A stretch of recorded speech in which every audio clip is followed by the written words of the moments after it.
ኢትዮጵያ የኮፕ 32 ጉባኤ እንድታዘጋጅ መመረጧ በተመለከተ የዓለም ሀገራት ኢትዮጵያ በአውሮፓውያን አቆጣጠር በ2027 የሚካሄደውን ኮፕ 32 ጉባኤ እንድታዘጋጅ በሙሉ ድምጽ መርጧል።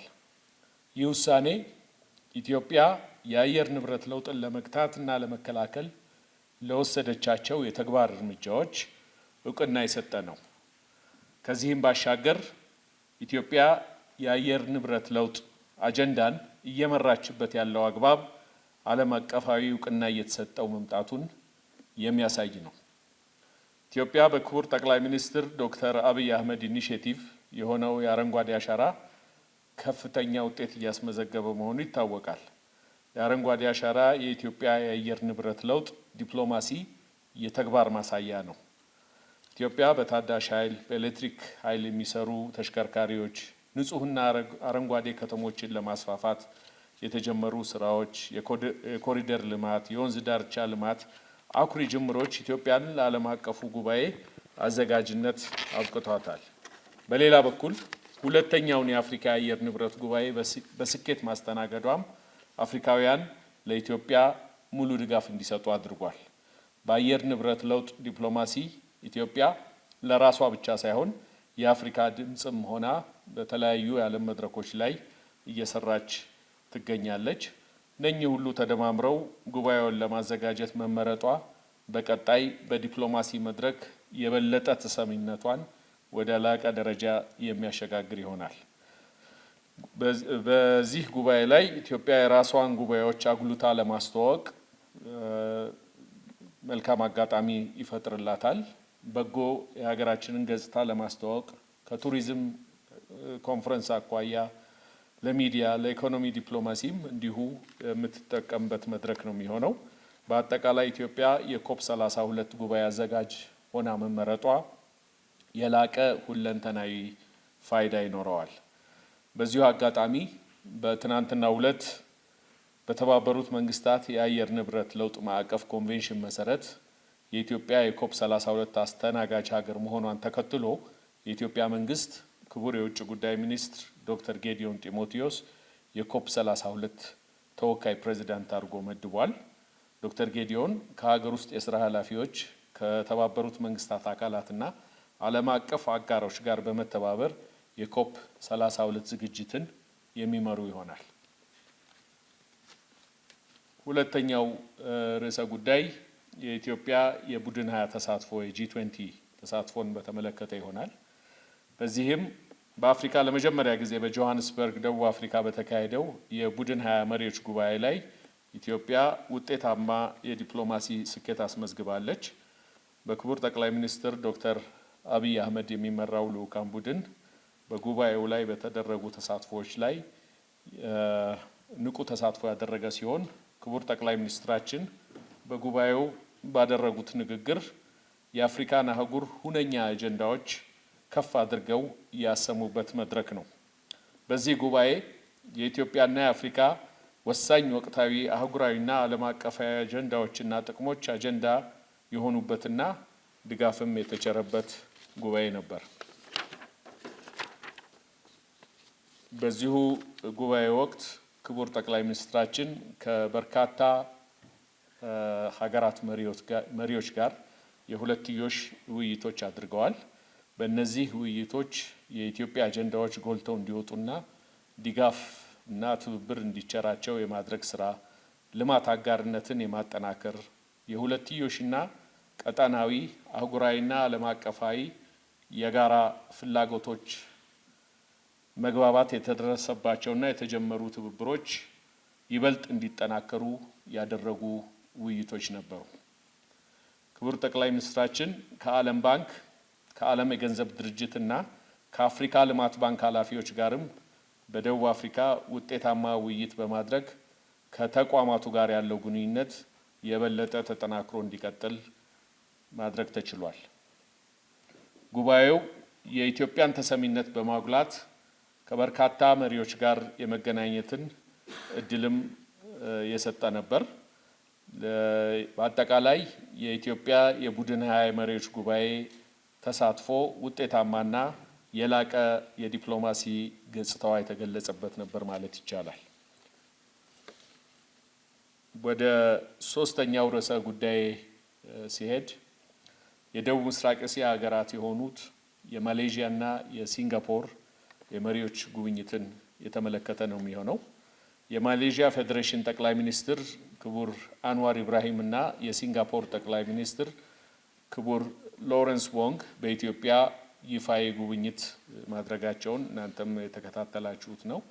እነዚህ ሀገራት ያስመዘገቡት ፈጣን የኢኮኖሚ እድገት በአዲስ አበባ ጉብኝት ማድረጋቸው ኢትዮጵያ አሁን ከጀመረችው ሁሉን አቀፍ የልማት ጉዞ አንጻር የተለየ ገጽታ የሚሰጠው ነው። ክቡር ጠቅላይ ሚኒስትር ዶክተር አብይ አህመድ ከአሁን በፊት በእነዚህ ሀገራት ጉብኝት በማድረግ የሁለትዮሽ ግንኙነቱን የበለጠ የሚያጠናክሩ ስምምነቶችን አድርጋ መምጣታቸው ይታወሳል። የሰሞኑ የመሪዎች ጉብኝትም ያኔ የተጀመሩና የተፈረሙ ስምምነቶችን ይበልጥ ለማጠናከርና አዳዲስ የትብብር መስኮችን ማስፋት ላይ ያተኮረ ነው። በራሱ የእነዚህ ሀገራት የእድገት ጉዞ ብዙ ልንማርበት የምንችላቸው ነገሮች እንዳሉ ያሳየ ነው። በመሪዎቹ ጉብኝት ወቅት ኢትዮጵያ ከሀገራቱ ጋር በነዳጅ፣ በታዳሽ ኃይል፣ በግብርና፣ በቴክኖሎጂ ሽግግር፣ በዲጂታል ኢኮኖሚ፣ በስራ ፈጠራ ክህሎት፣ በሲቪል ሰርቪስ አስተዳደር፣ በቱሪዝም፣ በስማርት ከተማ ልማት፣ በሌሎችም አድማሰ ሰፊ ጉዳዮች ላይ ለመተባበር ስምምነት ተደርሷል። የኢትዮጵያ ዲፕሎማሲ መንገድ ዋና ግቡ የሀገሪቱን ብሔራዊ ጥቅም ማስፋትና ማጠናከር መሆኑን ይህ ጉብኝት ያረጋገጠ ነው። አገራችን የዲፕሎማሲ አካሂዷን ገቢር ነበብ በማድረግ ኢኮኖሚያዊ ፋይዳ ባላቸውና የተለካ ውጤት ባላቸው ጉዳዮች ላይ ትኩረት ማድረጓም ይህንኑ የሚያረጋግጥ ነው። አራተኛው ርዕሰ ጉዳይ የኢጋድ ሶስተኛው የኢጋድ የሚዲያ ሽልማት ፕሮግራም ነው። እንደ አውሮፓውያን አቆጣጠር ኖቬምበር 29 እስከ 30 በአዲስ አበባ ሶስተኛው የኢጋድ የሚዲያ ሽልማቶች አዋርድ ይካሄዳል። ይሄ የሚዲያ ሽልማት በተለይም ከአረንጓዴ ልማት ጋር የተያያዘ ከአካባቢ ከአየር ንብረት ጥበቃ ጋር የተያያዙ ጉዳዮች ላይ ትኩረት የሰጠ ነው የሚሆነው። ኢትዮጵያ እንግዲህ በዚህ ጉዳይ ስትመረጥ እንደ አረንጓዴ አሻራ፣ ታላቁ የህዳሴ ግድብ መጠናቀቅ፣ በዓለም አቀፍ የአየር ንብረት ለውጥ እርምጃ አመራር ውስጥ ቁልፍ ሚና የተጫወተች መሆኗን፣ ሁለተኛው የአፍሪካ የአየር ንብረት ጉባኤን ውጤታማ በሆነ መንገድ ማስተናገዷ፣ 32ኛው የኮፕ አስተናጋጅ ሆና መመረጧ እውቅና የሰጠ ምርጫ ነው። እነኚህ ለዘረዘርኳቸው ጉዳዮች እውቅና የሰጠ ምርጫ ነው። የሚዲያ ሽልማቶች የሚከናወኑት የቀጣናውን የሚዲያ ባለሙያዎች ለማቀራረብ፣ ቀጣናዊ ትስስሮችን ለማጠናከር እንደመሆኑ የሚዲያ ባለሙያዎች ድሉን እንዲጠቀሙበት በዚህ አጋጣሚ ጥሬን ማቅረብ እፈልጋለሁ። እንደ መንግስት በእነኚህ የጎረቤት ሀገራት የአፍሪካ ቀንድ የኢጋድ አባል ሀገራት ጋዜጠኞች እዚህ በሚመጡበት ጊዜ የልማት ስኬቶችን በማስተዋወቅ ኢትዮጵያ ለቀጣናዊ ትስስር እያደረገች ያለውን ስራ ለማስገንዘብና አጉልቶ ለማሳየት መልካም አጋጣሚ የሚፈጥር በመሆኑ ይኸው ታቅዶ እየተሰራ ነው። በአምስተኛ ደረጃ ማንሳት የምፈልገው በኢትዮጵያ ኤምባሲዎችን የሚከፍቱ ሀገራት ቁጥር እየተጠናከረ መምጣቱን የተመለከተ ነው። ባለፉት ጥቂት ወራት ስሎቬኒያና ኮሎምቢያ ኤምባሲዎቻቸውን አዲስ አበባ ላይ ከፍተው ቀጥታ ውክልና ከዚሁ ከመዲናችን ስራ ጀምረዋል። በቅርቡም ስሎቬኪያና ማሌዥያ እንዲሁ ኤምባሲያቸውን ከፍተው ስራ ጀምረዋል። ዛሬ ማንሳት የፈለኩት በሰሞኑ የሲንጋፖር ጠቅላይ ሚኒስትር የአዲስ አበባ ጉብኝት ወቅት ሲንጋፖር ኤምባሲዋን በአዲስ አበባ ለመክፈት መወሰኗን ክቡር ጠቅላይ ሚኒስትራቸው በጉብኝቱ ወቅት አብስረዋል።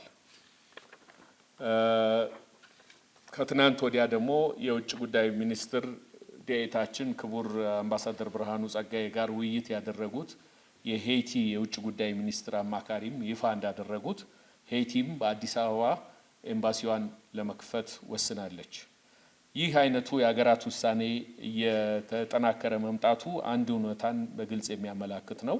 አዲስ አበባ የዲፕሎማሲ መዲናነቷን ከመቼውም ጊዜ በላይ እየተጠናከረ መምጣቱን ለዚህ ማስረጃ የሚሆነውም በየጊዜው እየጨመሩ የመጡ በአዲስ አበባ የሚካሄዱ ዓለም አቀፍ ጉባኤዎች መካሄድ፣ የዲፕሎማቲክ ሚሽኖች ቁጥር መበራከት ራሱ አንድ ማሳያ ተደርጎ ሊወሰድ ይችላል። በመጨረሻም ነገር ግን በጣም አንገብጋቢ የሆነው ጉዳይ የዜጋ ተኮር ዲፕሎማሲን አንዳንድ ነጥቦች ማንሳት ፈልጋለሁ።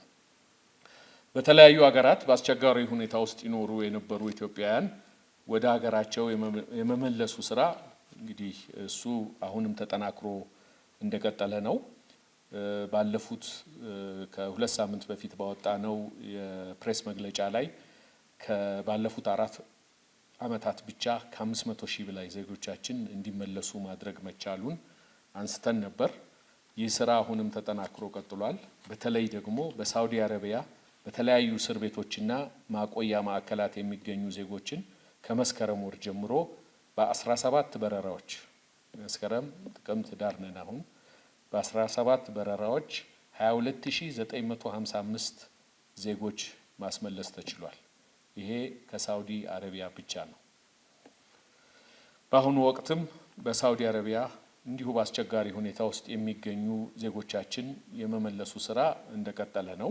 ስለዚህ አሁንም ዜጎች በተሳሳተ መረጃ በህገወጥ ደላሎች ተታለው ወደ ተለያዩ ሀገሮች በመጓዝ ለእስራትና ለሞት እየተዳረጉ በመሆኑ መንግስት ዜጎች ከህገወጥ ጉዞ ራሳቸውን እንዲከላከሉና እንዲያስጠነቅቁ ዛሬ በድጋሚ ማሳሰብ እወዳለሁ። ወደ ውጭ ሀገራት የሚደረጉ ጉዞዎች፣ የስራ ቅጥሮች በህጋዊና መንግስት ባስቀመጠው አሰራር ብቻ ሊሆን እንደሚገባም ለማሳሰብ እወዳለሁ።